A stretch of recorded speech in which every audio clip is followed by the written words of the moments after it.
pelita bagi kakiku, terang bagi jalanku. Firman-Mu pelita bagi kakiku, terang bagi jalanku. Shalom, selamat pagi Bapak Ibu Saudara yang terkasih dalam Tuhan Yesus Kristus.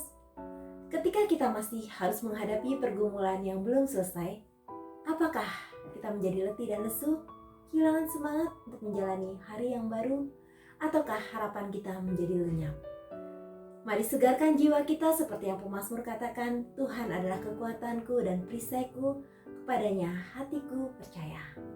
Pagi ini kembali kita mau merenungkan firman Tuhan yang akan memberikan kekuatan bagi jiwa kita sehingga kita bisa menikmati kekuatan Tuhan di setiap tantangan yang kita hadapi.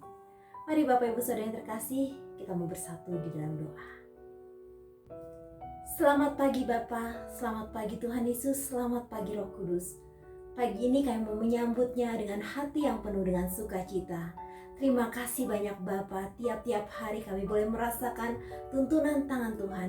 Tiap-tiap hari kami boleh merasakan bagaimana pertolongan dan kebaikan Tuhan Engkau nyatakan di dalam kehidupan kami. Bapa, berikanlah kami hari ini kekuatan, sukacita, dan semangat yang baru untuk menjalani hari ini. Karena kami tahu ketika Tuhan bersama dengan kami, apapun persoalan hidup kami, semuanya akan terselesaikan dengan baik. Pagi hari ini Tuhan, kembali kami rindu untuk mengisi bejana hati kami dengan kebenaran firman Tuhan yang menyegarkan bagi jiwa kami, yang terus membuat kami semakin menikmati kehidupan indah bersama dengan Tuhan.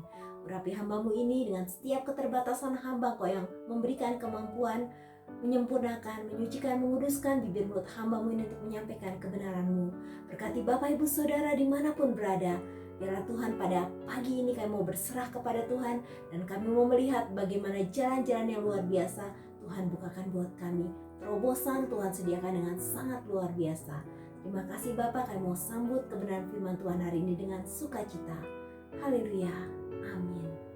Tema kita pagi ini, Be Strong in the Lord. Jadilah kuat di dalam Tuhan.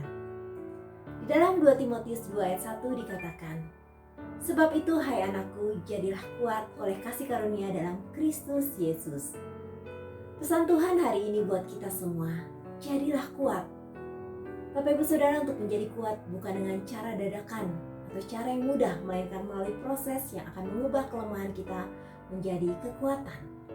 Kata-kata yang disampaikan oleh Rasul Paulus melalui suratnya kepada anak rohaninya yaitu Timotius adalah kata-kata yang membangkitkan semangat, meneguhkan iman, memberikan sukacita, pengharapan, dan rasa optimis menjalani kehidupan. Ini dicatat dalam Alkitab dan menjadi peneguhan juga bagi saya, Bapak Ibu Saudara yang terkasih, untuk kita boleh mengalami kemenangan dalam pertandingan iman. Jadilah kuat oleh kasih karunia di dalam Kristus Yesus. Ada begitu banyak alasan yang bisa kita buat untuk tetap bertahan dalam kelemahan. Kondisi keuangan yang belum kunjung membaik, bisnis yang sedang terpuruk, karir yang tidak mengalami peningkatan walaupun sudah bekerja bertahun-tahun lamanya, jodoh yang belum kunjung datang walaupun sudah didoakan, masih terus menanti panggilan interview dan gak tahu berapa lama lagi harus menunggu, menanti hadirnya buah hati di tengah keluarga, atau kondisi kesehatan yang sedang tidak baik, bahkan mungkin bergumul dengan keuangan, banyak pengeluaran untuk kebutuhan sementara pemasukan sangat minim. Bapak Ibu Saudara, masih ada beribu hal lainnya yang kita bisa paparkan dan kita akan katakan bagaimana saya bisa menjadi kuat dengan kondisi seperti ini. Kembali firman Tuhan ingatkan kepada kita semua, jadilah kuat. Tuhan tidak menghendaki kita menjadi lemah. Dalam Ibrani 12 ayat 3 dikatakan, ingatlah semua akan Dia yang tekun menanggung bantahan yang sehebat itu terhadap dirinya dari pihak orang-orang berdosa, supaya jangan kamu menjadi lemah dan putus asa. Saya sangat diberkati ketika membaca kisah seorang wanita yang bernama Lizzie Velasquez. Secara manusia rasanya tidak ada alasan yang membuatnya dapat bertahan untuk menghadapi ujian hidup yang sangat berat. Lizzie adalah anak sulung dari 3 bersaudara yang lahir secara prematur. 4 minggu lebih cepat dari persalinan normal. Ketika lahir beratnya hanya mencapai 1,2 kg. Ia terlahir dengan kondisi penyakit bawaan yang langka yang disebut sindrom Marfanoid progeroid lipodystrophy. Secara medis, Lizzie tidak bisa meningkatkan berat badannya. Ia sangat kurus yang menyebabkan penuaan dan penyusutan lemak tubuh dan penurunan fungsi jaringan tubuh. Wajahnya terlihat jauh lebih tua dari usianya. Dia tidak pernah punya berat badan lebih dari 29 kilo. Kelainan yang Lizzie alami tidak hanya berdampak pada berat badan namun juga dalam hal penglihatan. Sejak ia berusia 4 tahun, mata kanannya mengalami kebutaan. Sementara itu mata kirinya mengalami gangguan penglihatan. Di sekolah, anak-anak selalu menghina dirinya, tidak mau duduk bersamanya. Anak-anak umur 5 tahun itu melihat Lizzie seperti monster. Suatu pengalaman hidup yang tidak mudah bagi Lizzie kecil. Dari orang tuanya, Lizzie tahu dia memiliki sindrom yang langka. Namun orang tuanya terus membesarkan hati Lizzie dengan mengatakan, sindrom itu tidak menentukan siapa dirinya. Lizzie dipacu untuk tetap menjadi diri sendiri. Hingga pada akhirnya orang-orang akan sadar bahwa Lizzie sama seperti mereka. Inilah yang menjadikan Lizzie sebagai seorang anak yang berhati besar. Ketika beranjak remaja, ia menghadapi perundungan cyber. Ketika umurnya 17 tahun, Lizzie mendapat video tentang dirinya di YouTube yang diberi judul Perempuan Paling Jelek Sedunia. Jutaan orang sudah melihat video itu dan sayangnya sebagian besar komentar membuat perasaan Lizzie sangat tertusuk. Namun Lizzie tidak menyerah, ia melawan yang kemudian menginspirasi untuk berbicara tentang motivasi di hadapan publik. Lizzie berupaya mengubah tragedi hidupnya menjadi sebuah kemenangan. Tak cuma melawan bullying yang menimpanya, Lizzie juga melawan bullying bagi semua orang. Bahkan dia menjadikan hal-hal negatif yang dikatakan orang tentang dirinya sebagai platform untuk menjadi seorang motivator.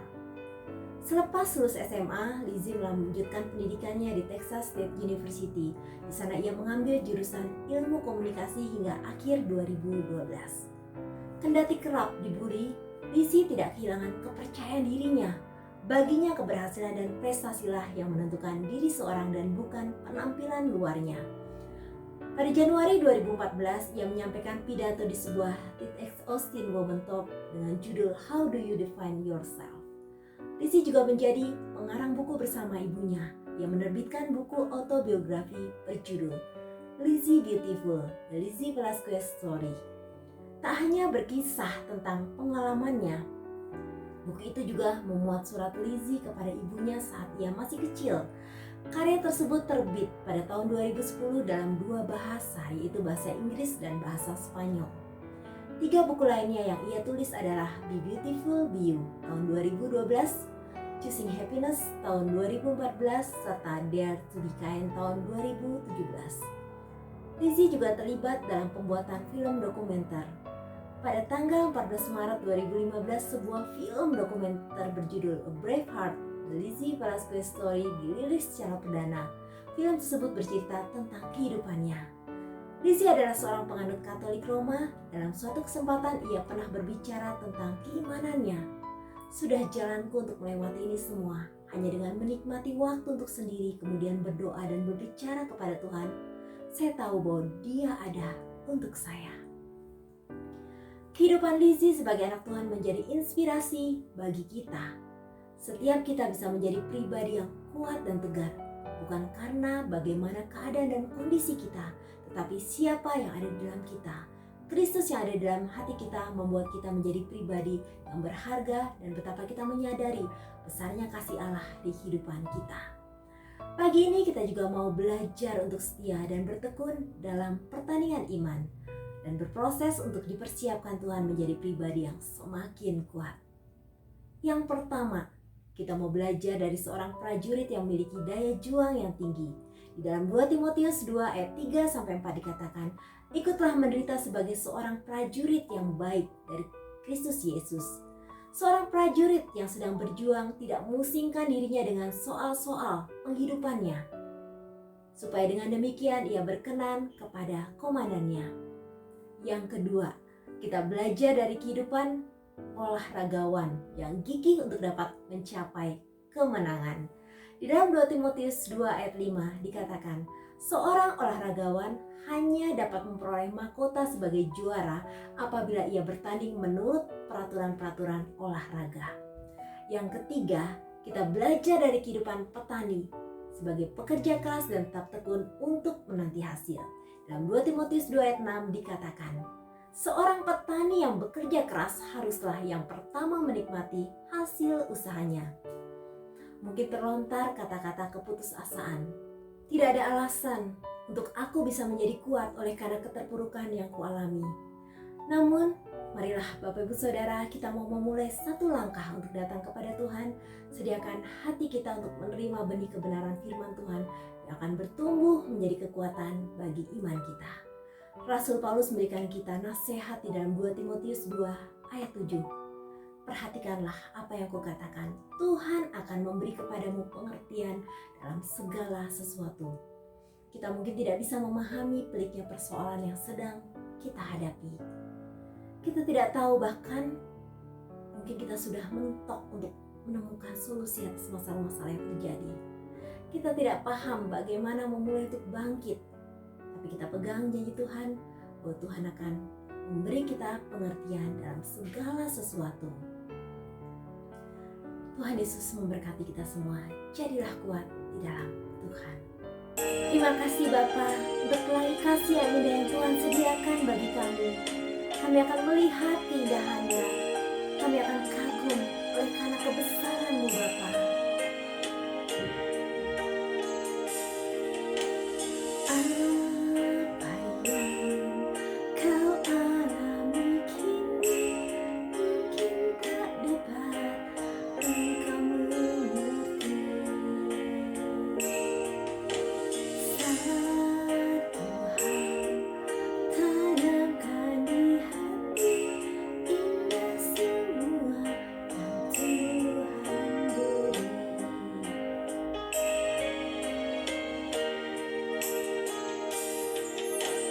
Tuhanmu tak akan memberi ular beracun pada yang minta roti.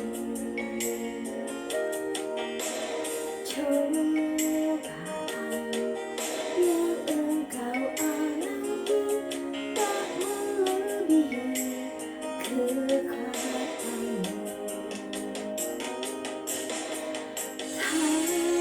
suatu karya agung mulia. Saatnya kan tiba nanti, kan lihat oleh kasih-Mu.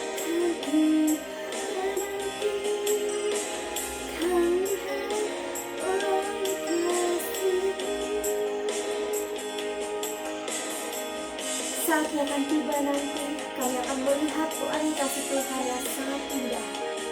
Terima kasih Tuhan buat setiap pengalaman yang Tuhan izinkan terjadi dalam hidup kami.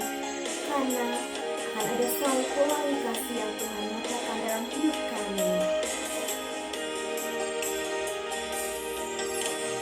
Tuhanmu tak akan memberi ular beracun pada yang minta roti.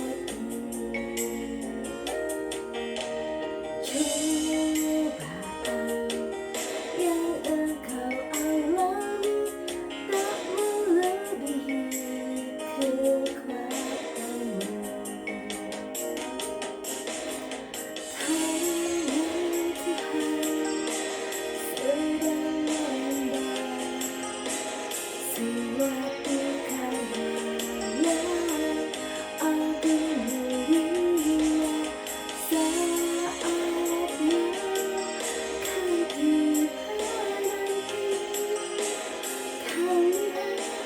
lihat oleh kasih-Mu. Kan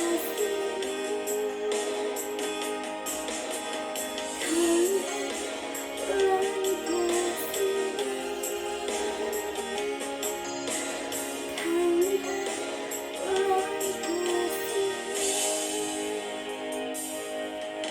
Terima kasih Bapa, pagi hari ini kembali Engkau ajar kami untuk kami tidak menjadi lemah oleh situasi dan kondisi yang sedang kami alami. Terima kasih banyak Bapa, karena janji-Mu itulah yang meneguhkan dan menguatkan kami untuk melangkah dengan iman.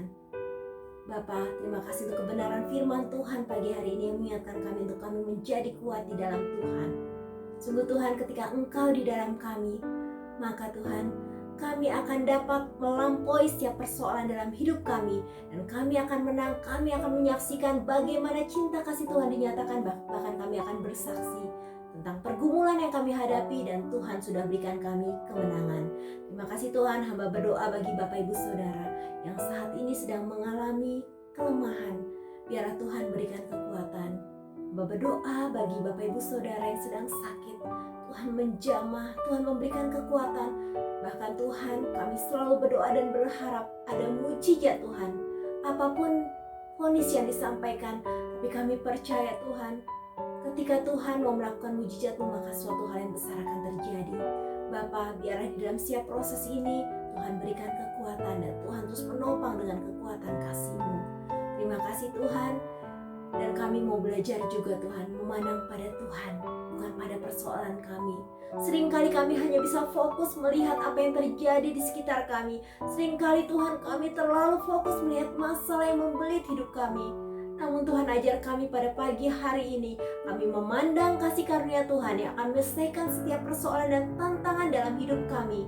Bapa, kami mau pegang janji firman Tuhan, dan kami mau percaya bahwa Tuhan akan menolong kami untuk kami menjadi kuat di dalam Engkau. Terima kasih banyak Bapa, kami mau mengawali hari ini bersama dengan Tuhan. Engkau yang tuntun, Engkau yang memimpin langkah kami, dan sepanjang hari ini kami boleh menikmati setiap kasih kebaikan, dan kami boleh mengalami pengalaman yang indah bersama dengan Tuhan. Dalam nama Tuhan Yesus kami